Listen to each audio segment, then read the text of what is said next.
This is Shy Boogs, and you're watching my On the Radar beat breakdown for Fetty Wap's Again.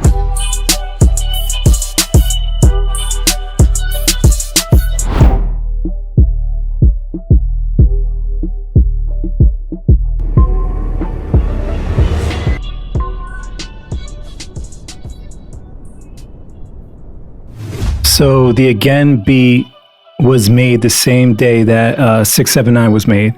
It was the bass, or the main part of the beat, was made by a producer named Peoples. Shout out to Peoples. He made the beat. He said he was inspired by Dej Loaf, and he kind of was just messing around with sounds and stumbled upon this one sound that was in this plugin that a lot of people used back in that day. It was called Nexus. It was a lead, and mainly he just built everything off that one sound, which everyone you hear. That's like the main sound that you see in all these memes right now that people are playing. So, that was how it was created. I was actually recorded the song. So the first time hearing, the record, I knew right away. And that's when, I knew I had to jump in and add some production to it some way. I remember calling him and telling him like, yo, I need to get on this. Like, what's up? You got no bass line on it. Let me do something. So that's how, that came about. That was my first time hearing it and hearing the song and knowing it was something special, especially because Trap Queen was so big and you knew he was coming with something next. But, Peoples has, me and him have always had such a great relationship. So, he's always been collaborative with me. And that's one thing I always appreciate about him is, being open to collaboration and knowing like, yeah, hey, yo, do your thing. Like he knows I deal with a lot of like synths and bass. So he's like, yeah, definitely throw a Moog on it. You got the Moog, bring it down, do the Moog, do your thing. So, I mean, I was, definitely appreciative of Peoples. Wow. So before Fetty started recording Trap Queen, I actually, I used to record his brother back in the day. So the first time, my first experience with Fetty is meeting him when he was like a 15-year-old, like 15 or 14, coming in, sitting in on his brother's sessions. So his whole, Fetty comes from a very musical family. Like his mom plays guitar, his pops plays keys, all his sisters sing. One of his sisters nice on the guitar. And his brother, who I used to record, is actually a really dope R&B artist. Like, that was a songwriter that was working on his stuff when I first met him, before he, became who he was,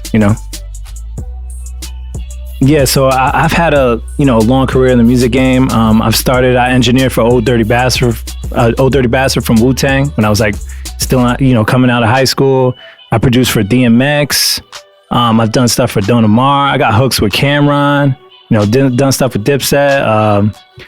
I've done a lot of stuff like dating back. Currently, besides Fetty Wap, I have an artist by the name of Ivy J. She's on Atlantic, so that's another R&B artist that I work with now. Those are like, that's in my circle. What I mean? Tough. I feel like a producer's career could be more rewarding and larger if you come up with an artist. So I think, it's cool to send out beats, and a lot of people have success like that. But if you want something that's more organic, homegrown, like I would suggest coming up with an artist. Cause like, my success is tied into artists that have blown up out of, my studio.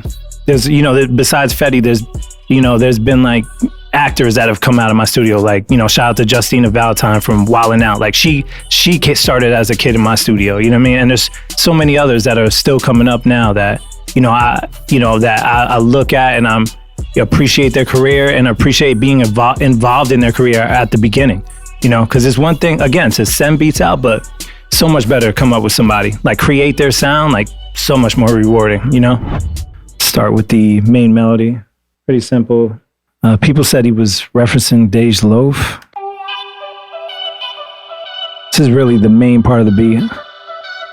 I think this is so catchy that you probably,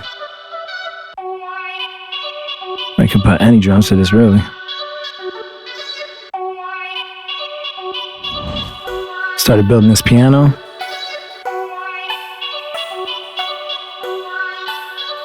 I know Peoples usually likes to go right to the drums.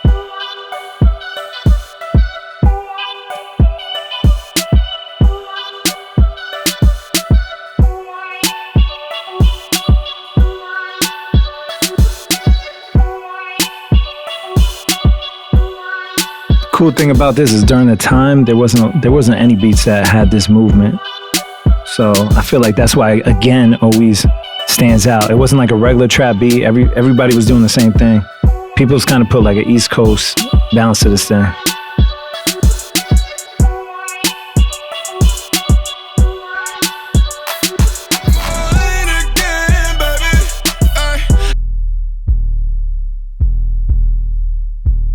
808's not keyed at all. It's just a regular 808. I think there's one main sound that nobody really recognizes. It's piano.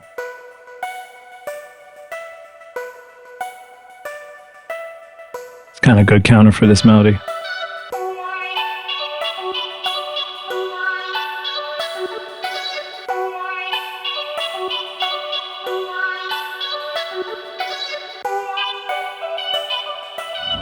But the bass line, we use this Moog Model D.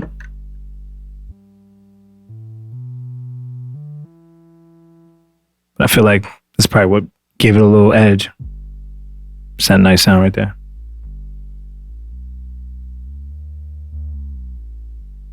Simple. Originally too, when he did this hook, he just had one note, the main note.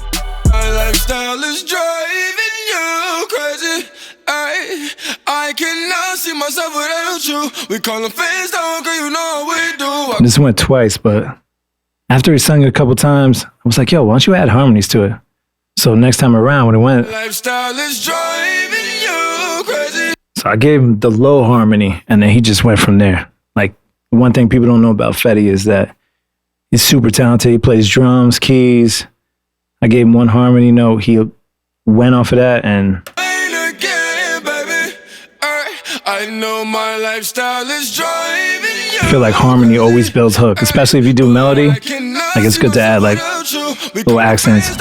When we were in the studio, instead of stopping him after he did his ad-libs, he just said, yo, let me keep going. And I was like, all right. And he just kept going for good.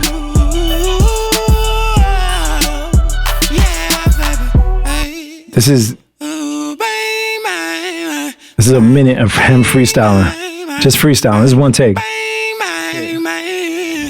There's not much. I think this whole production was just, vibe, what people was feeling, inspired by Dej Loaf. Fetty wrote the song, Relationship. He recorded it and knocked it out in like an hour. And, he got it done. And we knew as soon as he left that he had something special with this song. And I think the year he dropped this, what he did differently than anybody is he dropped this 679 and Trap Queen all in the same year. So that's it. And that's my beat breakdown. Thank you for watching my On the Radar beat breakdown for Fetty Waps again.